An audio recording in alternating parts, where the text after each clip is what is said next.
सगळ्यांना आवाज ऐकू येतो ना माझा? बाळांनो, सगळ्यांना आवाज ऐकू येतोय माझा?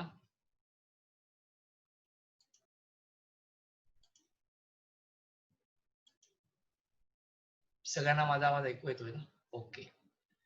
चलो, आपण चालू करूया. येस.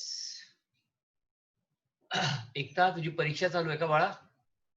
एकता, परीक्षा चालू आहे तुझी?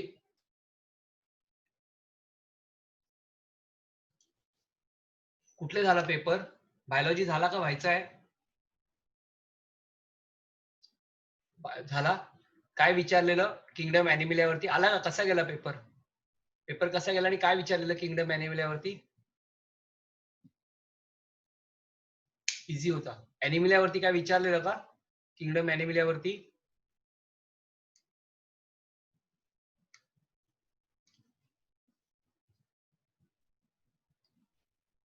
ॲनिमलचे कॅरेक्टर विचारले. Okay, okay, okay. चला, इझी गेला ना? छान. Very good. असाच अभ्यास करा चांगल्यापैकी.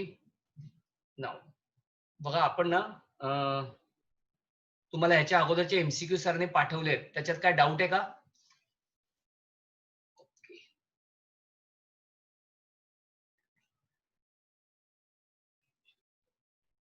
ओके, आले ना तुला? एनरिडाचे कॅरेक्टर लिहिता आले ना? आणि इकॅनोडर्माटा?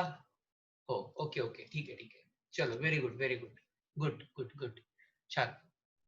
मस्त. सो आता काय करा, बघा तुम्हाला एमसीक्यू पाठवले होते सरांनी मला या मागच्या टॉपिक वरचे. त्याच्यात कोणाला काय डाऊट आहे का? कोणाला काही शंका आहे त्याच्यामध्ये? का आपण पुढे चालू करूया शिकवायला? तुम्ही सगळ्यांनी सोडवले असतीलच, आय होप. एमसीक्यू सोडवले असतील. सोपे होते, असे काय त्यात कठीण नव्हतं काही. सो त्यात काय डाऊट नसतील मला वाटतं. सो आपण स्टार्ट करूया पुढचा पार्ट. का कोणाला काय डाऊट आहे एमसीक्यू मध्ये ते सांगा, नाहीतर आपण पुढे सोडवायला सुरुवात करूया. ज्यांच्या परीक्षा चालू आहेत त्यांच्याकडे एक्सपेक्टच नाही करतोय आपण ते सोडवले असतील म्हणून. कदाचित पेपरच्या गडबडीत असणार ते. पण ज्यांचा पेपर चालू नाही आहे त्यांनी तो सोडवले असतील शायद. हो.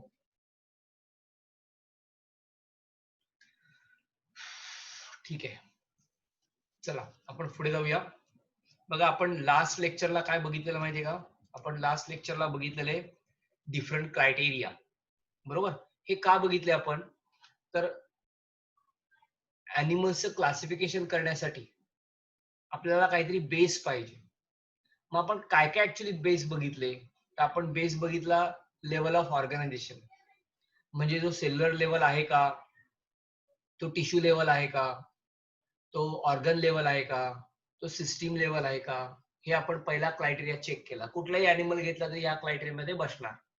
आपण दुसरं बघितलं त्याची सिमेट्री कशी आहे. तो बायलॅटरल आहे, तो रेडियल आहे, तो असिमेट्रिकल आहे. तिसरा आपण पार्ट बघितला तो म्हणजे तिसरा क्रायटेरिया बघितला तो म्हणजे सिलो म्हणजे बॉडी कॅव्हिटी. त्याच्यामध्ये बॉडी कॅव्हिटी खरी आहे का नाहीये, त्याच्यामध्ये ट्रू सिलोम आहे का फॉल्स सिलोम आहे का सिलोमच नाहीये, म्हणजे कॅव्हिटी आहे का कॅव्हिटी खोटी आहे का कॅव्हिटीच नाहीये, हे आपण बघितलं सिलोम. ज्याच्यावरनं आपण असिलोमेट, सुडोसिलोमेट आणि सिलोमेट असं क्लासिफिकेशन केलं. त्याच्यानंतर आपण बघितलं ते म्हणजे बॉडी सेगमेंटेशन. बॉडी सेगमेंटेशन याचा अर्थ काय, की ते मेटामेरिकली सेगमेंटेड आहे का. बॉडीवरती जर असंख्य सेगमेंट असतील, युनिट्स असतील, रिपीटिंग युनिट्स, तर त्याला आपण सेगमेंट म्हणतो. आणि एक्सटर्नल सेगमेंट आणि इंटरनल सेगमेंट म्हणजे वरचे सेगमेंट आणि खालचे सेगमेंट एकमेकाला एक्झॅक्टली कोइन्साइड होत असतील तर त्याला आपण मेटामेरिकली सेगमेंटेड बॉडी म्हणतो.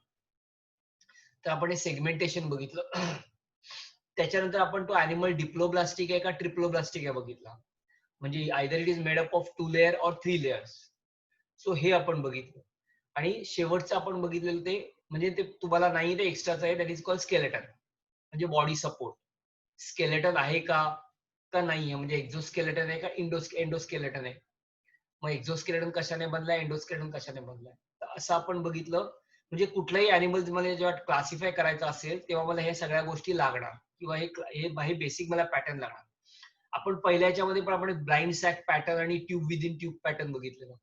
ब्लाइंड सॅक पॅटर्नचा अर्थ असा होता की त्याला इनकम्प्लीट डायजेस्टिव्ह सिस्टीम म्हणतात, ज्याच्यामध्ये फक्त there is only single opening ज्याच्यातनं injection आणि injection is a process means only food is entered from the same opening and exit. Injection आणि इंजेक्शन एकाच ओपनिंग मधनं होतं, म्हणून त्याला इनकम्प्लीट डायजेस्टिव्ह सिस्टीम म्हणतो आपण. कंप्लीट डायजेस्टिव्ह सिस्टीम मध्ये to different openings R there. The anterior opening is called as mouth and posterior opening is called as anus. This is one thing. And second thing, tube within tube pattern means what? एका tube मध्ये दुसरी tube बसवली आहे. So outer tube acts as a body wall and inner tube acts as a digestive tract. Digestive tract has two separate opening. Anterior opening is called mouth and posterior opening is called as anus. So इथपर्यंत आपण सगळा part बघितला. That is what? Criteria. या क्रायटेरियाच्या बेसवर आपण आता अॅनिमलचं classification आणि characters बघणार आहोत.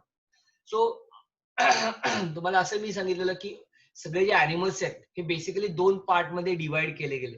एक कॉर्डेट्स म्हणजे नॉन कॉर्डेट्स आणि दुसरे म्हणजे कॉर्डेट्स. आपण असं स्पेसिफिक कॅरेक्टर नॉन कॉर्डेटचं बघितलेलं की नॉन कॉर्डेट आणि कॉर्डेट डिवाइड केले कुठल्या बेसवर? तर प्रेझेन्स ऑफ नोटोकॉर्ड. नोटोकॉर्ड आहे का नोटोकॉर्ड नाहीये. If the notochord is absent it is called non chordates. If notochord is present, it is called chordates. Now, this is one important characters. Along with that, अजून दोन distinguishing characters जी आपण बघितलेली ती म्हणजे heart. In case of non-chordates, heart is absent. If it is present, हे काल लोक जी नव्हती त्यांच्यासाठी मी थोडं रिवाइज करतोय.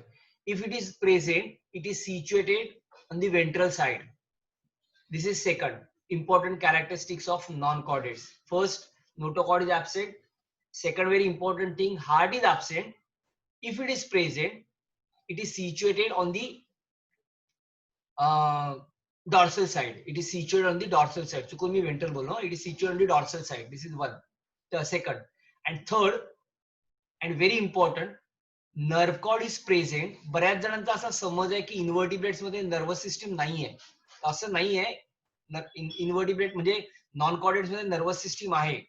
So nervous system is present but it is ventral. म्हणजे नर्वस सिस्टीम कुठल्या साईडला आहे? वेंट्रल साईडला आहे. सो वेंट्रल नर्वस सिस्टीम म्हणजे nerve cord. So nerve cord is situated on the ventral side. Ventral साइडला नर्व कॉर्ड आहे. ही तीन अतिशय डिस्टिंग्विशिंग कॅरेक्टर्स आहेत नॉन कॉर्डेटची. न कॉर्डेट कडे जर आपण आलो तर कॉर्डेट मध्ये पण वेगवेगळे सब फायलम आहेत. सिफॅलोकॉर्डेटा, त्याच्यानंतर युरोकॉर्डेटा आणि व्हर्टिब्रेटा. मग व्हर्टिब्रेटामध्ये पण दोन हे येतात, डिव्हिजन येतात, ते आपण पुढे नंतर बघूया. सो ह्याच्यामध्ये काय माहितीये का कॉर्डेट्स मध्ये, तर सगळ्या कॉर्डेट्स मध्ये नोटोकॉर्ड प्रेझेंट आहे. The notochord is present. Only difference is that in some chordates notochord is persistent throughout life.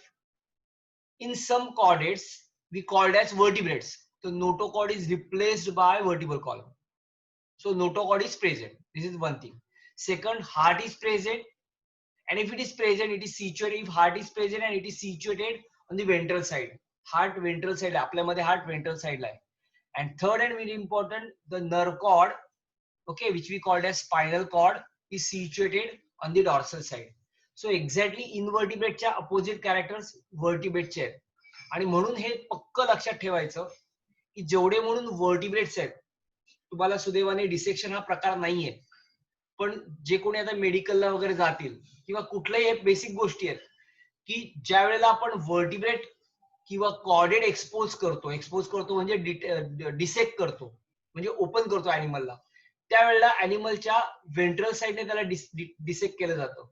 म्हणजे बघू, तुम्ही पेशंट जर बघितला असेल तर ऑपरेशन थिएटरवरती पाठीच्या बाजूने झोपलेला असतो आणि पोटाच्या बाजूने ऑपरेशन करतात.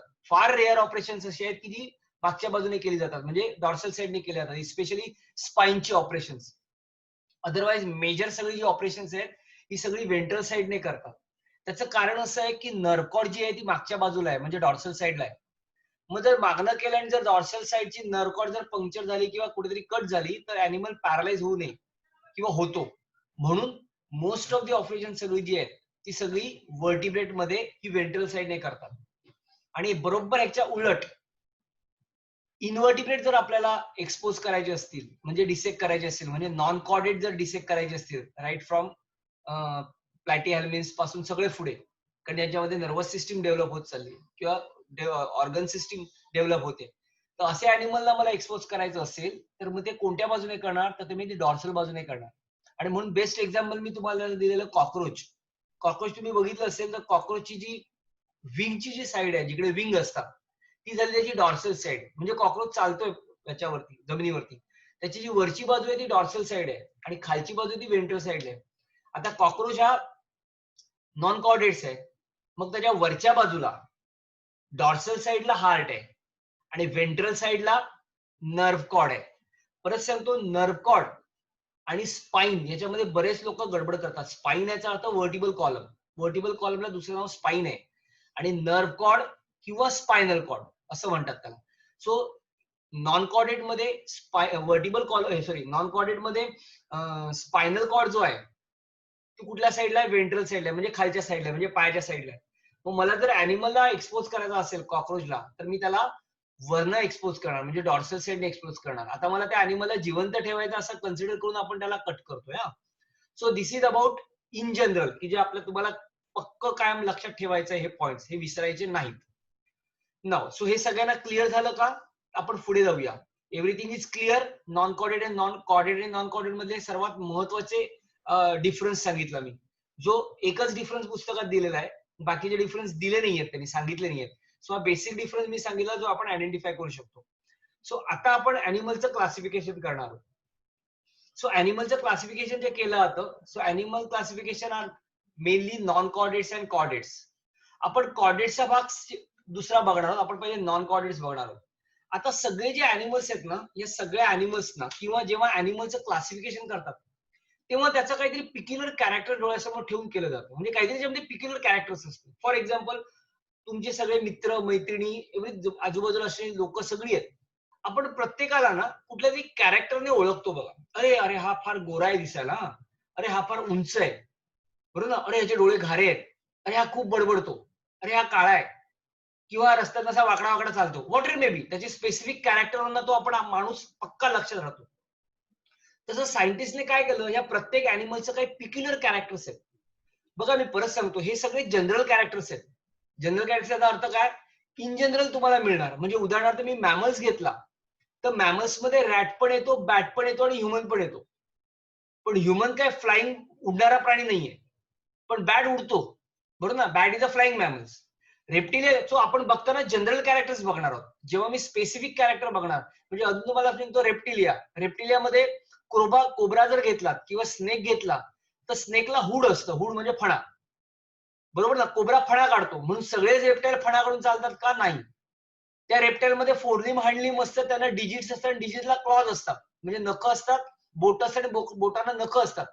पण सगळेच रेप्टाईलला असं नाही, एक्सेप्शन कोब्रा आला किंवा स्नेक आला. स्नेक हा लिमलेस अॅनिमल्स आहे. म्हणून हे लक्षात ठेवायचं, हे आपण जनरल कॅरेक्टर्स बघतोय. जेव्हा स्पेसिफिक एखादा अॅनिमल बघू आपण, जेव्हा स्पेसिफिक अॅनिमल बघू, आता कोब्राचा जेव्हा मी विचार करणार तेव्हा कोब्राचे जनरल कॅरेक्टर्स येणारच, म्हणजे रेप्टिलियनचे जनरल कॅरेक्टर्स येणारच, प्लस स्पेसिफिक त्याचे कॅरेक्टर येतील जे इतर रेप्टिलियामध्ये नाहीये. म्हणजे प्रेझेन्स ऑफ हुड. हुड हे फक्त कोब्रा किंवा स्नेकचेच कॅरेक्टर्स आहे. सो हे लक्षात घ्या तुम्ही. मात्र जेव्हा कॅरेक्टर बघणार तेव्हा आपण हे सगळे जनरल कॅरेक्टर्स बघतो, जे ह्या फायलम मध्ये सगळ्या अॅनिमल्स मध्ये कॉमनली मिळतात. मग आता हे स्पेसिफिक कॅरेक्टर्स त्यांनी लक्षात घेतले आणि त्यानुसार त्याचं त्या अॅनिमलचं क्लासिफिकेशन केलं. पहिला जो घेतला बघा, आपण असं बघितलं की kingdom Animalia starts from phylum, first phylum, that is called Porifera. So why we called as Porifera, त्याला पॉरिफेरस का म्हटलं? बिकॉज त्या अॅनिमल्सच्या बॉडीवरती असंख्य छोटे छोटे पोर्स आहेत, त्याला ऑस्टिया असं म्हणतात. So pore bearing animals, that's why they are called as Porifera. मग जेवढे म्हणून अॅनिमल्सच्या शरीरावरती छिद्र आहेत, ओपनिंग आहेत, होल्स आहेत, ऑस्टिया आहेत, त्या सगळ्यांना पॉरिफेरा म्हणजे हे त्याचं पिक्युलर कॅरेक्टर झालं. So Porifera means, pori means pores, fera म्हणजे bearing, pore bearing animals, that is called as Porifera. अगदी सोपं उदाहरण सांगायचं तर स्पॉन्ज. दुसरा जो फायलम आहे दॅट इज फायलम निडारिया किंवा त्याला सिलेंड्राट आपण म्हणतात. ह्याचं कॅरेक्टर्स काय होतं, तर body is elongated, that is tubular shape or umbrella shape, okay, having cavity which is called as gastrovascular cavity, so that is called as nidaria. तिसरा आहे तो फायलम टिनोफोरा. हे टिनोफोरा बायोल्युमिनन्स आहेत, म्हणजे प्रकाश टाकणारे आहेत. ओके, तिसरा आहे तो फायलम प्लॅटीहेल्मिन्स. सी प्लॅटी याचा अर्थ फ्लॅट, हेलिमिन्स याचा अर्थ वर्म. जे वर्म डॉर्सो वेंट्रली फ्लॅटन्ड आहेत, डॉर्सल आणि वेंट्रल साइडने फ्लॅट आहेत, ज्याला मराठीमध्ये चक्क चपटे कृमी असं म्हणतात. So dorso ventrally flattened, they are called as platyhelminths, so that is called as flat worm. Now phylum तिसरा आहे तो ascalhelminths. ascalhelminths याचा अर्थ काय, तर they are called as round worm. Okay, त्याला निमॅट्रिड्स असं म्हणतात. Now ascus means sac, helminths means worm, sac like worm, that is called as ascalhelminths. त्याच्यानंतर phylum annelida. annelida means annulus. annulus याचा अर्थ सेगमेंट, रिंग. बॉडीवरती सेगमेंट असतात, segmented body, म्हणून त्याला म्हणतात ॲनॅलिड्स. याचं एक्झाम्पल आहे अर्थवर्म. ओके, नाव त्याच्यानंतर तो फायलम आर्थ्रोपोडा. नाव arthro means joint, poda means leg. Joint appendages, ज्या प्राण्याचे पाय जोडयुक्त असतात, म्हणजे ज्यांचे लेग जोडलेले असतात, they are called as joint appendages. The best example is cockroach, or you can say crab, okay, or insect. So that is called as phylum Arthropoda. Now next one is phylum Mollusca. Mollusk म्हणजे soft, ज्या अॅनिमलची body soft आहे त्या अॅनिमलला सगळ्यांना Mollusca मध्ये टाकतात, soft body, but obviously it is protected by shell, that is calcium carbonate किंवा वेगवेगळे shell असतात. Then phylum Echinodermata. Now echino means spine, echinus means spines, dermata म्हणजे स्किन, ज्यांच्या स्किन वरती spines आहेत, they are called as echinodermata. And last phylum is called phylum Hemichordata. Now हा phylum, hemi means half, chordata means rod. आता हा जो phylum आहे ना, it's a connecting link between non-chordate and chordate. हा phylum chordate आणि non-chordate ला जोडणारा लिंक आहे, that is called connecting link. Because this Hemichordata shows both the characters of non-chordates and chordates. तो दोघांचेही कॅरेक्टर दाखवतो, तो कॉर्डेटचे पण कॅरेक्टर दाखवतो आणि तो नॉन कॉर्डेटचे पण कॅरेक्टर दाखवतो. सो किंगडम मतलब Animalia classify on the non chordates and chordates.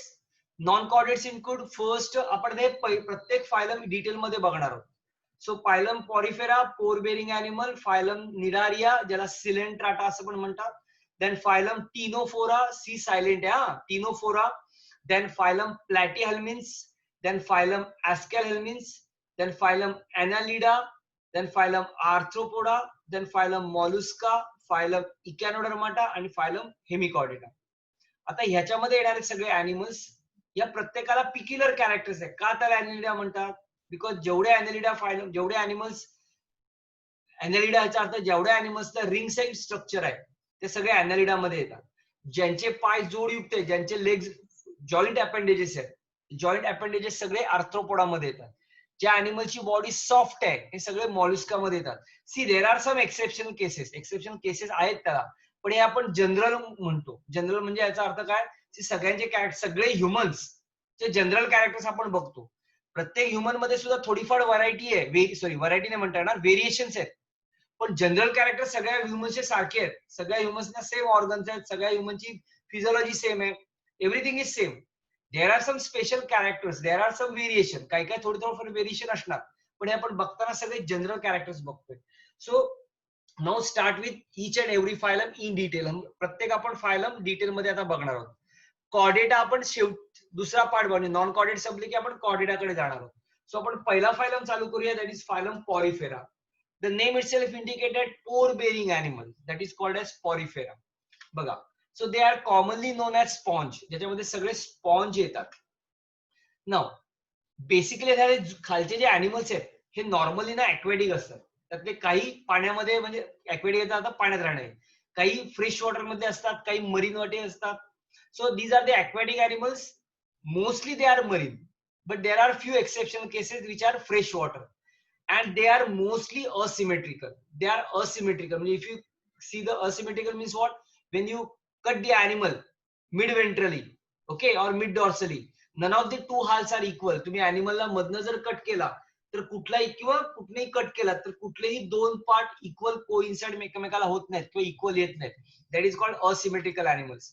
Now they are primitive multicellular animals which is very important cellular level of organisation. ह्या प्रत्येक शब्द लक्षात ठेवायचा.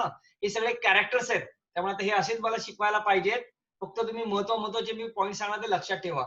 सेल्युलर लेवल ऑफ ऑर्गनायझेशन फक्त मध्ये एकच अॅनिमल येतो, दॅट इज कॉल्ड एज पॉरिफेरा. त्याच्या पुढे जर गेलात तर टिश्यू लेवल ऑफ ऑर्गनायझेशन होतं, म्हणजे तो कोण होता, सिलेंड्राटा आणि म्हणजे टिनोफोरा आणि निडारिया असे दोन येतात. So they are primitive multicellular animals and have cellular level of. बळा हिमांशी हे कर, म्यूट कर राजा.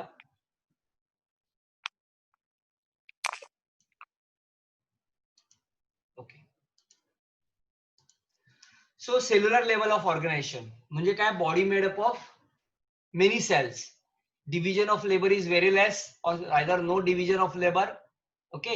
Now, so cellular level of organization, you can say cell aggregate pattern. ह्याला येतं cell aggregate pattern मध्ये मोडतो आपण बघितलेलं. Now, next character is body of these animal consist of many cells with little division of labor. Division of labor is there but very less. Now, on their body, that is very important. This is the peculiar characteristics. On their body, they bears a numerous minute pores, and those minute pores are called as ostia. आपण diagram मध्ये बघणार आहोत. त्याला म्हणजे शरीरावरती, बॉडीवरती छोटे छोटे openings असतात आणि त्या सगळ्या ओपनिंग्सला ऑस्टिया म्हणतात. आणि एकदम पुढे वर एक मोठं ओपनिंग असतं, त्याला ऑसिक्युलम असं म्हणतात. बरोबर. या अॅनिमलच्या, तुम्ही स्पॉन्ज डोळ्यासमोर, या अॅनिमलच्या आत कॅव्हिटी असते. नॉर्मली त्याला स्पॉन्जोसील असं म्हणतात. ओके. बरेच जण त्याला स्पॉन्जोकोल करतात. It is not spongocol, it is spongocoel. त्याला स्पॉन्जोसील म्हणायचं. हा.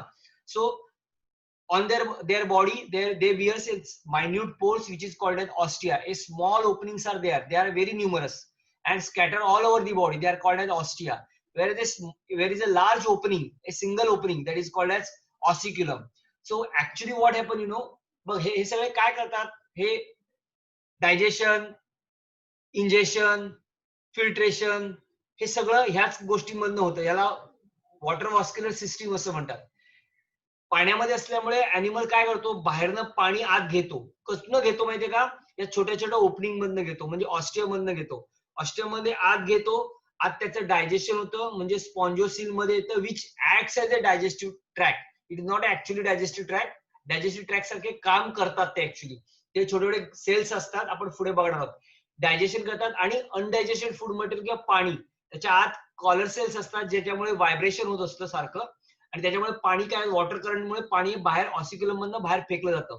म्हणजे ऑस्टियम मधनं आत येतं, स्पॉन्जोसिल मध्ये येतं, स्पॉन्जोसिल मधनं ऑसिक्युलम मधनं बाहेर जातं. So water enters to minute pore, that is called ostia, in the body wall into central cavity. That central cavity is called spongosil, from where it goes out through the ossiculum. Ossiculum मधनं बाहेर पडतो. Now, water leaves the body through single large opening, and that opening is called as ossiculum. हे एकच opening असतं मोठं. The water is circulated in the body through the canal system. This system is called as canal system. That is water canal system असं त्याला म्हणतात. During its circulation, cells of the animal body absorb food, exchange respiratory gases and release excretory product. हे सगळं करतात. Okay. So that is water vascular system, water canal system मध्ये सगळं केलं जातं. See here is the diagram. ही diagram बघा, इकडे तुम्हाला दिसेल. बघा ह्या डायग्राम मध्ये पहिला मी स्पॉन्ज काढलाय, त्याच्यावरती छोटे छोटे बॉडीवरती स्पोर्स दिसत आहेत. ओके. नाव हा ऑस्टिया आहे, हे सगळे ऑस्टिया आहेत, छोटे छोटे पोर दिसतात, सगळे ऑस्टिया आहेत. आणि एक मोठं ओपनिंग आहे, त्याला ऑसिक्युलम आहे. पाणी इकडनं आत जातं, बरोबर ना, म्हणजे ऑस्टियम मधनं आत जातं. It is attach to the substratum. Okay. म्हणजे हा ससाईल आहे, म्हणजे अटॅच टू दी सबस्ट्रेटम, सबस्ट्रेटमला अटॅच आहेत. आता ह्यातला मी इंटरनल सेक्शन घेतलाय, तो आपण इकडे पुढे बघूया.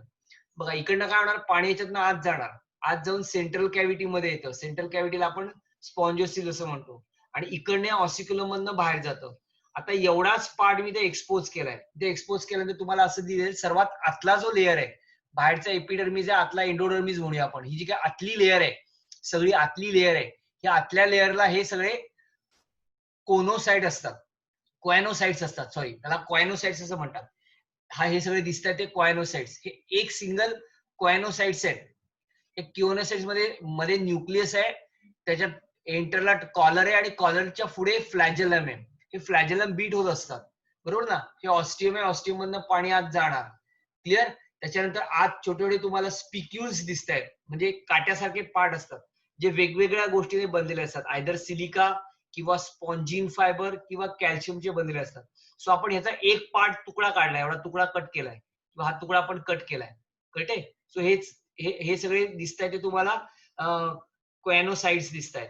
ओके, हा एक सेल आहे, हा एक सेल काढलाय मी, यातला एक सेल मी तो एक्सपोज केलाय, जे 3 पार्टने बनलाय. बॉडी ज्याच्यामध्ये न्यूक्लियस आहे, त्यानंतर कॉलर आणि कॉलर पासून निघालेली फ्लॅजेलम.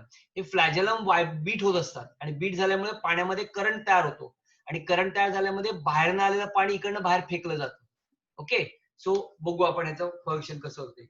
The spongocoel is lined by a special flagellated cell. हा शब्द लक्षात ठेवायचा. Called as collar cells which are also called as choanocytes, CHOANO, choanocytes, किंवा त्याला दुसरं नाव आहे कॉलर सेल्स. हा शब्द लक्षात ठेवायचा. हा collar cells beating of the flagella creates water currents. Okay, so हे एक सिंगल सेल काढलाय, म्हणजे एक सिंगल कॉलर सेल काढलाय. क्लिअर? ज्याच्यामध्ये न्यूक्लियस आहे, ज्याला त्या बॉडीमध्ये न्यूक्लियस आहे, कॉलर आहे आणि त्यानंतर फ्लॅजेलम आहे. So body of body of these animal is supported by, that is very important, it is supported by a spicules. म्हणजे काट्यांनी, जसं आपल्याला बोन्स असतात ना, तसे यांना स्पिक्युल्स आहेत. आणि हे स्पिक्युल्स 3 पार्ट मध्ये तीन तीन काय म्हणू त्याला आपण, स्पिक्युल्स 3 गोष्टींनी तयार होतं. Either they are made up of calcium carbonate, that is calcareous spicules, either they made up of silicon, that is called as siliceous spicules, and either they made up of spongine fiber, so त्याला म्हणतात spongine fiber spicules. So either body of these animals is supported by calcareous spicules made up of calcium carbonate, then siliceous म्हणजे made up of silica, the siliceous spicules, and proteinaceous spicules म्हणजे प्रोटीनने बनलेले spongin fibres असतात. So ह्याच्यावर ह्याच्यामध्ये पण परत classes आहेत, पण ते तुम्हाला नाही आहेत, म्हणजे आता तुम्हाला या लेवलला नाहीये. याच्यामध्ये परत 3 क्लास आहेत. या 3 वरनं या ज्या अॅनिमलचे स्पिक्युल्स कॅल्केरियसने बनले असतात त्याला क्लास कॅल्केरिया म्हणतात. असे वेगवेगळे 3 क्लासेस आहेत depending upon the nature of the स्पिक्युल्स.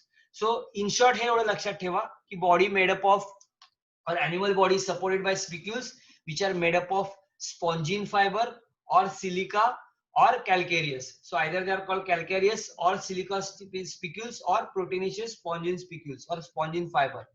Now they reproduce asexually as well as sexually. एकतर ते sexually reproduce होतात किंवा asexually reproduce होतात. Now asexual reproduction is performed by fragmentation. Now fragmentation means what, that you know, a small तुकडा बाहेर पडतो आणि त्यापासून अॅनिमल तयार होतो. Second one is gemmule formation. आता जेम्युले फॉर्मेशन म्हणजे काय?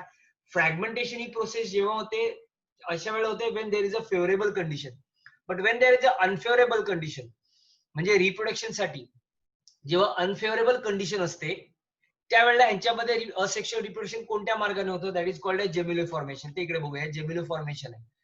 कळतंय? त्या जेम्युलर फॉर्मेशनने हे रिप्रोडक्शन केलं जातं. So that is asexual reproduction is either perform by fragmentation और जेम्युलर फॉर्मेशन. म्हणजे स्वतःच्या भोवती एक थोडंसं सिस्ट तयार करून घेत होतो आणि याच्यात सेल्स, हे तुम्हाला डिटेलमध्ये 12th ला आहे, त्यामुळे आता तुम्ही याच्यामध्ये जाऊ नका. सो फक्त एवढं लक्षात ठेवा, जेम्युलर फॉर्मेशन. ते पुस्तकात डायग्राम नाही, पण जेम्युलर काय ते दिलेलं आहे, त्यामुळे डेम्युलरचे डायग्राम मी काढलेली आहे. हे नंतर हा जो काय मायक्रोफाईल आहे, मायक्रोफाईलचं जे टोक आहे ते म्हणजे सबस्ट्रॅटमला अटॅच होणारं टोक आहे. हे सगळे स्पिक्युल्स आहेत जे मी तुम्हाला आता सांगितलं. ओके, आज सगळे सेल्स आहेत हे कॉम्पॅक्टली अरेंज असतात. They are called as archaeocytes. आणि बाहेर सगळे अमिबोसाइट्स असतात.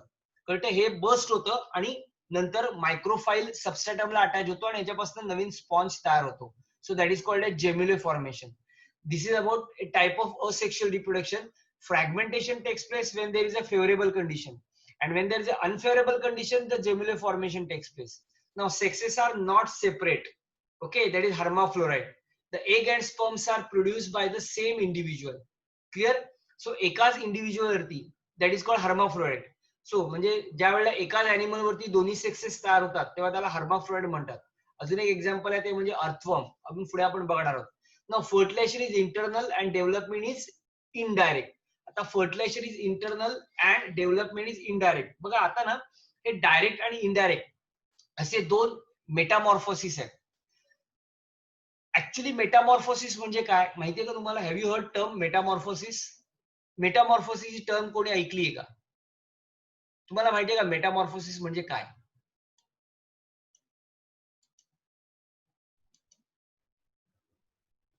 कोणालाच माहित नाही Metamorphosis? Ekta, you know what is that? Yes Ekta, what is Metamorphosis? Give me one example. If you don't know, तुम्हाला डेफिनेशन लिहायला जमत नसेल तर फक्त मला एक्झाम्पल द्या, म्हणजे मला कळेल तुम्हाला काय सांगायचं ते. Right, butterfly. So what do mean by metamorphosis? Meta means many, morphosis means form. अगदी अगदी सोपं उदाहरण तुम्हाला मी सांगतो. जसं हिने दिलं एकताने, बटरफ्लाय. बटरफ्लाय मध्ये वेगवेगळ्या स्टेजेस आहेत ना. सो ऍक्च्युली याच्यामध्ये काय होणार, एग हॅच इंटू लार्वा, मग कॅटरपिलर, मग प्युपा, मग ऍडल्ट.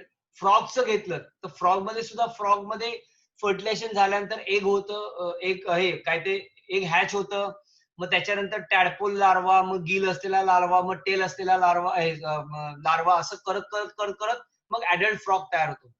गटारामध्ये जे काय मासे दिसतात ते ऍक्च्युली मासे नाहीत, ते बेडूक मासे आहेत. तर ह्या सगळ्या स्टेजेस आहेत, या सगळ्या स्टेजेसला मेटामॉर्फोसिस असं म्हणतात. म्हणजे वेगवेगळ्या स्टेजेस, वेगवेगळ्या लार्वल स्टेजेसला मेटामॉर्फोसिस म्हणतात. आता हे दोन प्रकारचे मेटामॉर्फोसिस आहेत. एकाला म्हणतात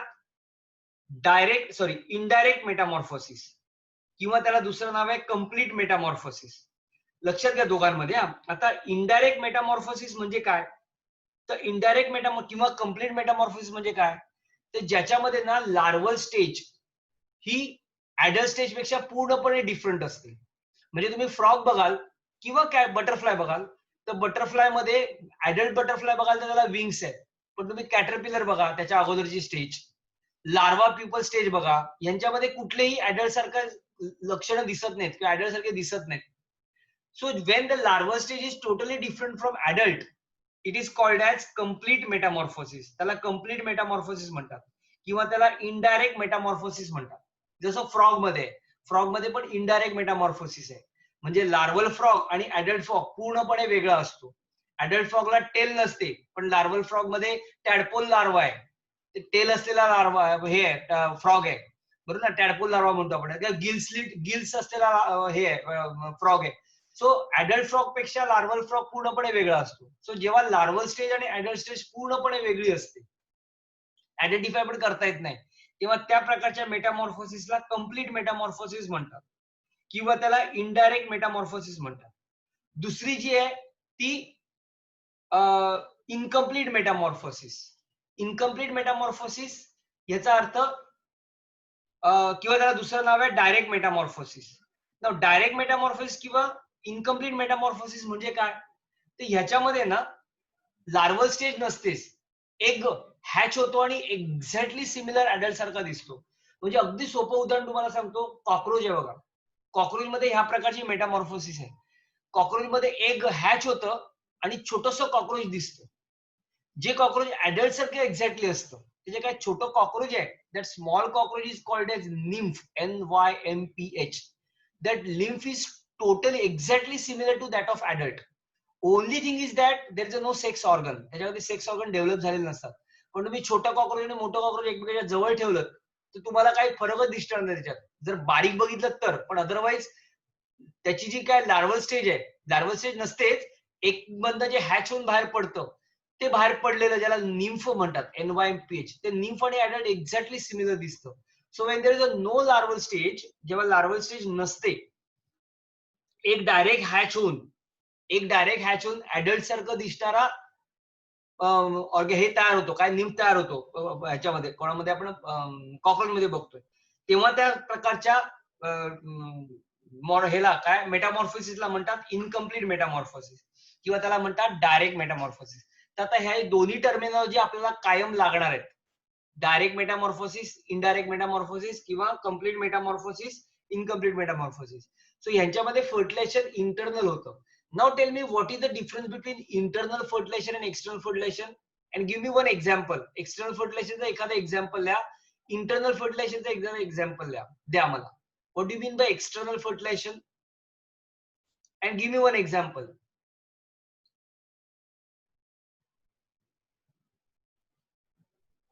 You know what is external fertilization and internal fertilization?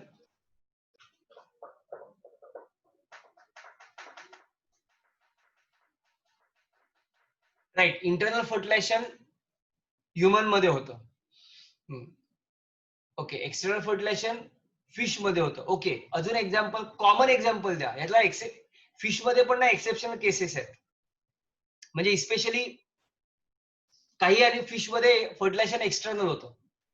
काही फिश मध्ये फर्टिलायझेशन इंटरनल होतं. सगळेच फिश नाही, पण असं ठोस इंटरनल फर्टिलायझेशन, एक्सटर्नल फर्टिलायझेशन होणारा अॅनिमल सांगा मला. एकदम परिचयाचा आपल्या ओळखीचा अॅनिमल्स आहे तो. अरे अरे, हेन नाही, हेन नाही. हेन मध्ये फर्टिलायझेशन इंटरनल होतं. हे बघा, मुळात फर्टिलायझेशन याचा अर्थ काय पहिला बघूया आपण. You know what is fertilisation? What is the definition of fertilisation? See, fertilization is a process of fusion of haploid male gamete fuses with the haploid female gamete to form diploid zygote. व्यवस्थित आहे का मी काय सांगतो? Fertilisation कधी होणार? कॉप्युलेशन is followed by fertilisation. कॉप्युलेशनला म्हणतात sexual intercourse किंवा त्याला म्हणतात कॉयटस. मेल आणि फिमेल एकत्र येतात, त्याला म्हणतात सेक्शुअल इंटरकोर्स किंवा त्याला म्हणतात